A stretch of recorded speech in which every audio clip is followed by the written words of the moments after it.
예수는 창조자이시다라는 제목으로 하나님의 말씀을 증거하겠습니다. 여러분, 이렇게 하나님이 지으신 창조 세계에 나와서 예배를 드리니까 어떠십니까? 너무 좋죠? 원래 오늘 아침부터 비가 온다고 그랬는데 여러분들과 함께 기도해서 하나님께서 그 비를 뒤로 물러가게 하셨습니다. 여러분, 새소리 들리세요? 네, 새소리 한번 느껴보십시오. 새들이 뭐라고 하는 것 같습니까? 잘 왔다.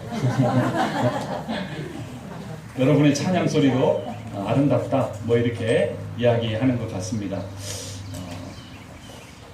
미국의 어윈이라는 사람과 러시아의 가가린은 똑같이 우주 비행을 했습니다.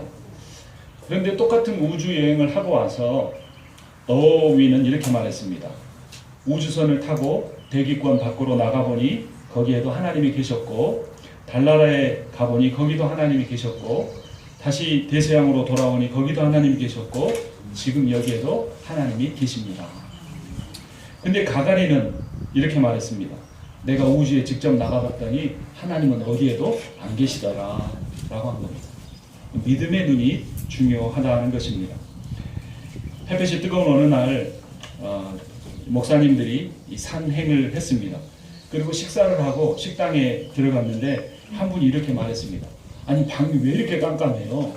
그러니까 그 옆에 계신 분이 이렇게 말씀했습니다. 방 안에 들어오시면 선글라스를 벗으셔야죠. 선글라스를 끼고 있으면 세상이 어둡죠. 우리가 의심의 선글라스를 벗어버리고 이 믿음의 눈으로 이 피조 세계를 느끼면 저 새소리들이 하나님을 찬양하는 소리로 들립니다. 그리고 들에 핀 아주 작은 꽃들이, 야, 하나님이 이렇게 아름답게 입히셨구나. 그런데 하나님이 그보다 훨씬 더 귀한 나는 얼마나 귀하게 입히시고 사랑하실까, 이렇게 생각할 수 있다는 겁니다. 천문학자 케플러는 신실한 신앙인이었습니다.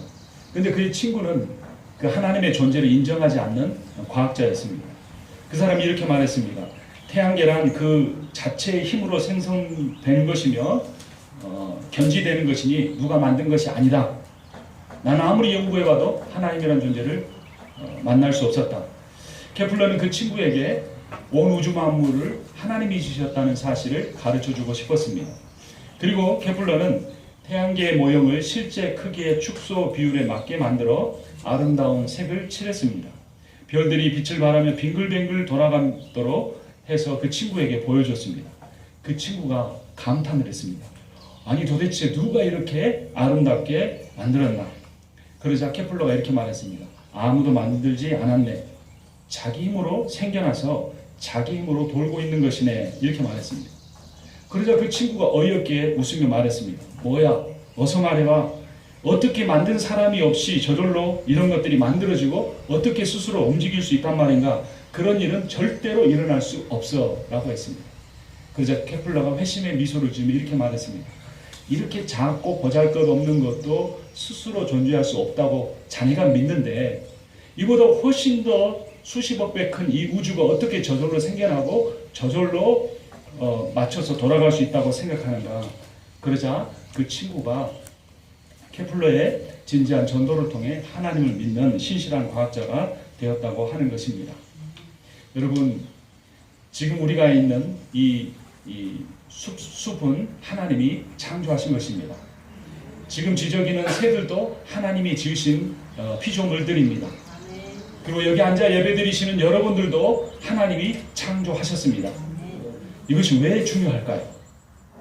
그분이 나를 지으셨기 때문에 내가 소중하고, 그분이 나를 지으셨기 때문에 그분이 나를 사랑하신다는 겁니다. 그러니까 내가 세상을 살아가면서 내가 소중한 존재라는 것을 믿지 않는 사람, 내가 사랑받을 자격이 있다는 것을 못 믿는 사람은 하나님이 창조주라는 사실을 못 믿는 사람과 마찬가지인 것입니다. 그래서 우리가 1년에 한 번씩 이렇게 야외에서 예배를 드리면서 예배드리고 또 고기도 함께 구워 먹고 또 운동도 하고 교제하는 즐거움만 아니라 이런 상황 속에서 정말 하나님이 이 세상을 지으셨는가? 하나님이 정말 나를 지으셨는가? 하나님이 정말 내 인생에 대한 계획을 가지고 계시는가를 고민해 볼 수 있습니다. 우리 창세기 1장 1절을 다시 한번 우리 읽거나 암송해 볼까요? 시작. 태초에 하나님이 천지를 창조하시니라. 아멘. 하나님이 천지를, 온 우주를, 나를 창조하셨습니다.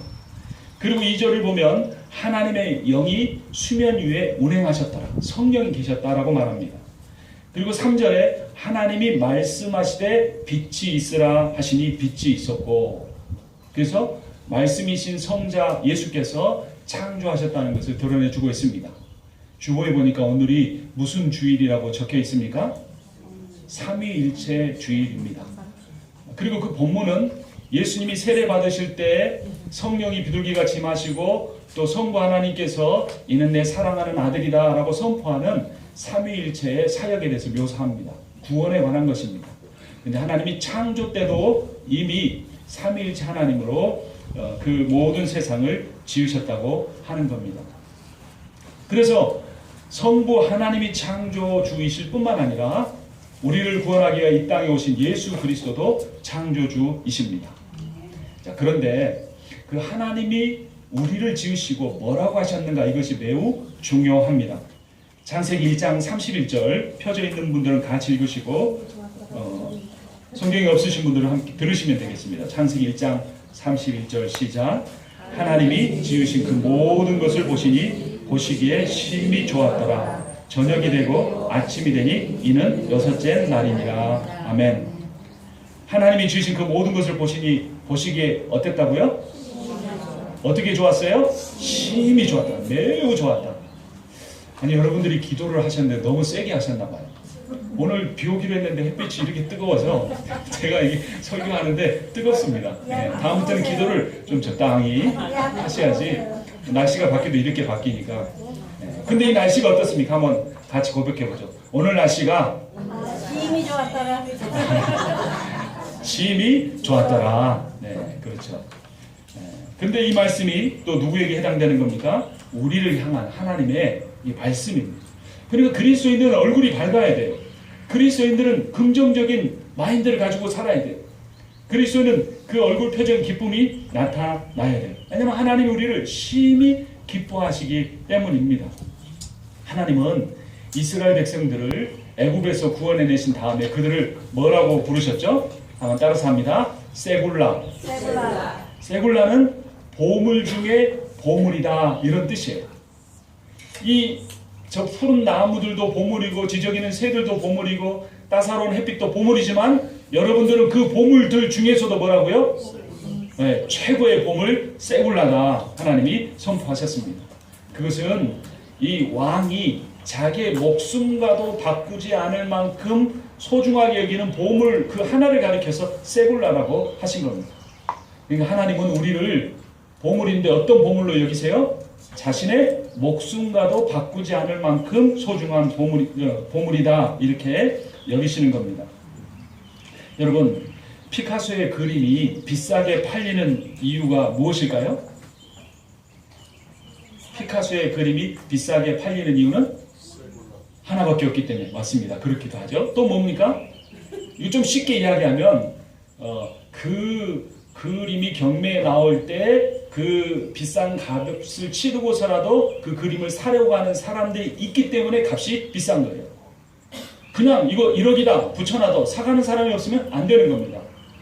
그 값을 치르는 사람이 있기 때문에 피카소의 그림이 값진 것입니다. 그런데 왜 우리가 소중하냐면 요한복음 3장 16절이 그것을 증명해 줍니다. 우리 다 아는 구절이니까 한번 같이 해보죠. 시작. 하나님이 세상을 이처럼 사랑하사 독생자를 주셨으니 이는 그를 믿는 자마다 멸망하지 않고 영생을 얻게 하려 하십니다. 아멘. 하나님이 우리를 창조하시고 너는 세굴라다, 보물 중에 보물이다 라고만 말씀하신 것이 아니라 우리를 구원하기 위하여서 값을 치르셨다는 거예요. 근데 그 값을 치렀는데 누구의 생명으로 값을 치르셨습니까? 하나님의 독생자 예수 그리스도를 주셨다는 거예요. 값을 치러 주셨다는 겁니다. 그러니까 우리의 가치는 예수의 생명의 값만큼입니다. 우리는 예수님 자리에 인생 값어치를 갖습니다. 예수님이 하나님의 아들이심으로 또 우리도 하나님의 자녀가 되었습니다. 예수가 온 세상의 왕이심으로 우리도 온 세상의 왕이고 앞으로 왕이 될 것입니다. 지금 왕처럼 사는 사람은 나중에 종이 될지도 모르지만 지금 종처럼 사는 사람은 반드시 왕이 될 것입니다. 지금 자기 목숨을 구하려고 거기에만 집중해 사는 사람은 나중에 그의 목숨을 잃을지도 모르지만 지금 자기의 삶을 희생해 가면서 교회를 섬기고 죽어가는 영혼을 구원하는 일에 앞장서는 사람은 반드시 영원한 생명을 갖게 될 것입니다. 예수처럼 사는 사람이 예수가 가진 모든 권세와 영광을 누리게 됩니다. 그래서 사도 바울이 이러한 사람을, 이러한 그리스도인을 가리켜서 뭐라고 하냐면 따라서 합니다. 포이에마라고 했어요. 이 포이에마는 무슨 뜻이냐면 따라서 합니다. 걸작품. 작품도 좋은 거잖아요. 그 걸자가 붙으면 어떤 의미죠? 작품들 중에서도 뛰어난 작품을 걸작품이다 이렇게 말하는 거예요. 다시 피카소의 이야기를 한번 해보죠. 피카소가 그린 똑같은 그림이 수만 개가 있다고 하면 그 수만 개가 있는 피카소의 그림은 비록 피카소가 그렸지만 값이 나갈까요? 안 나갈까요? 안 나가는 거예요. 근데 그 피카소의 그림이 값어치가 나가는 이유는 뭐냐면 그것이 세상에 딱 몇 개만 있기 때문에 한 개만 있기 때문에 그것이 가치가 있는 겁니다. 그럼 제가 한번 여쭤볼게요. 여러분은 세상에 몇 분이나 존재하세요? 정말 딱 하나밖에 없어요? 한 10명쯤 계시는 분 안 계세요? 2명, 3명. 쌍둥이가 있다 그러면 우린 비슷하니까 둘일까? 그렇지 않아요. 쌍둥이도 각각 다른 한 존재입니다. 기독교인이 유전자 조작이나 인간 복제를 반대하는 이유가 인간의 가치를 훼손하기 때문입니다. 유전자 조작이나 인간 복제에 유익한 점도 있겠지만 그것의 폐해는 유익한 점과 비교할 수 없을 정도로 큽니다.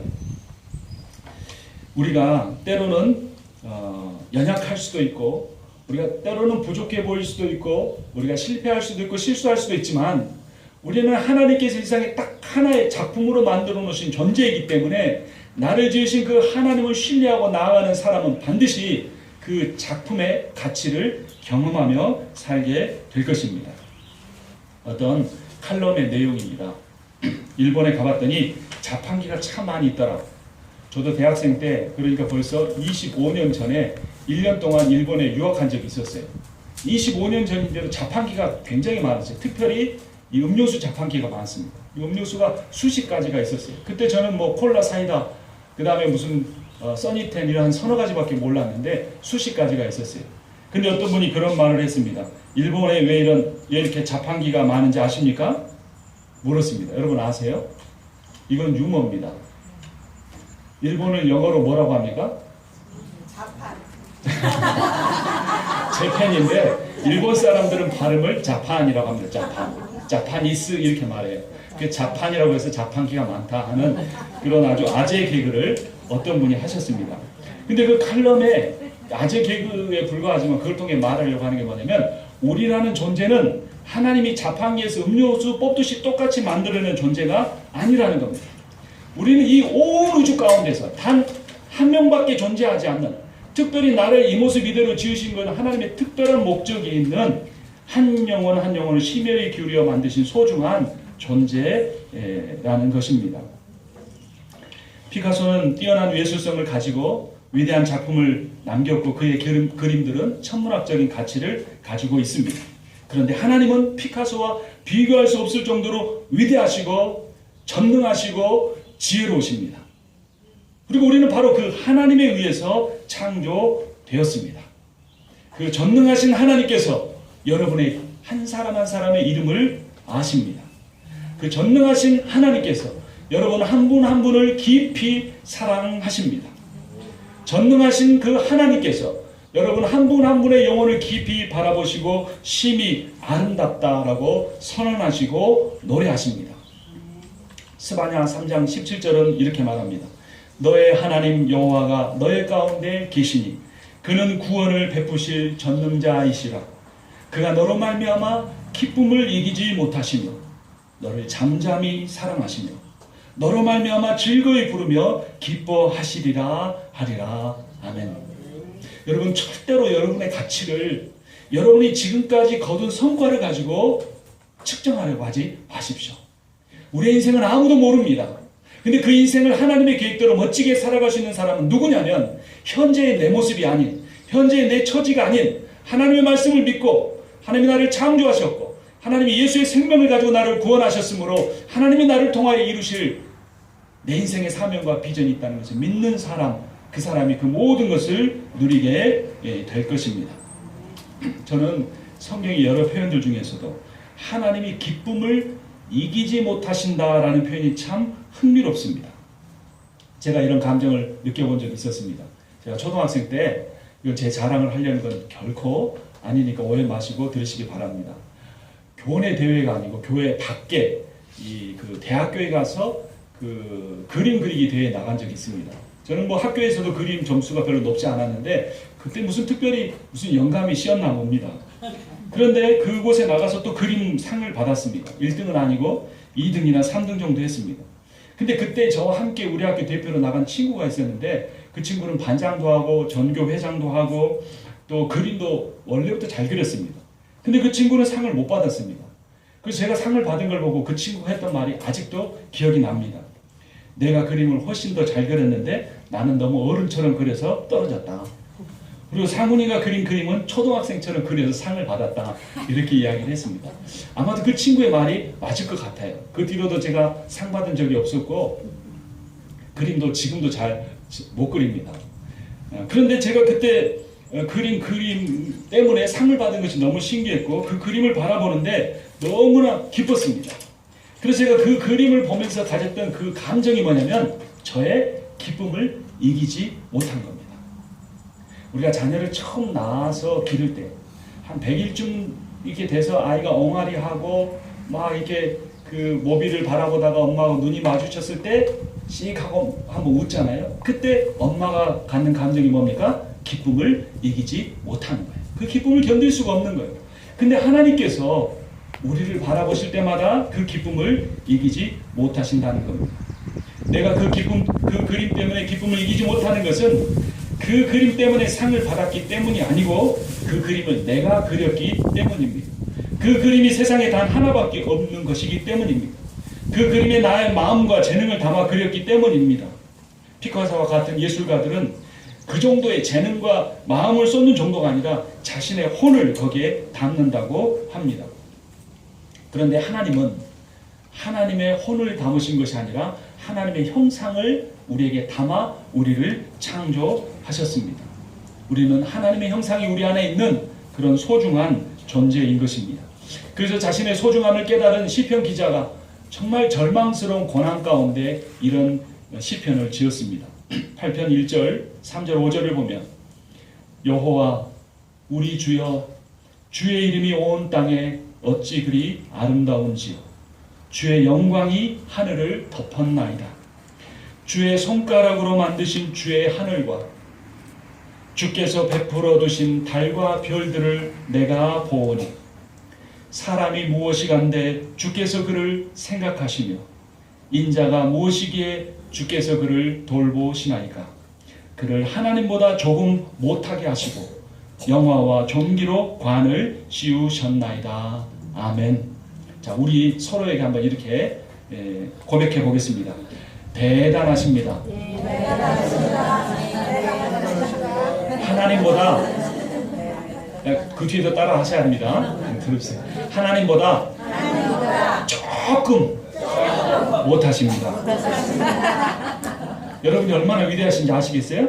다시 한번 해보죠. 대단하십니다. 하나님보다 조금 못하시네요. 우리 주변 환경을 한번 돌아보십시오. 다시 한번 나무들, 숲을 한번 돌아보십시오. 자, 한번 따라서 하겠습니다. 참 아름다워라. 주님의 세계는. 아멘. 자, 이번에는 주변 앞에 옆에 계신 분들을 향하여 말하겠습니다. 당신은 걸작품입니다. 아멘.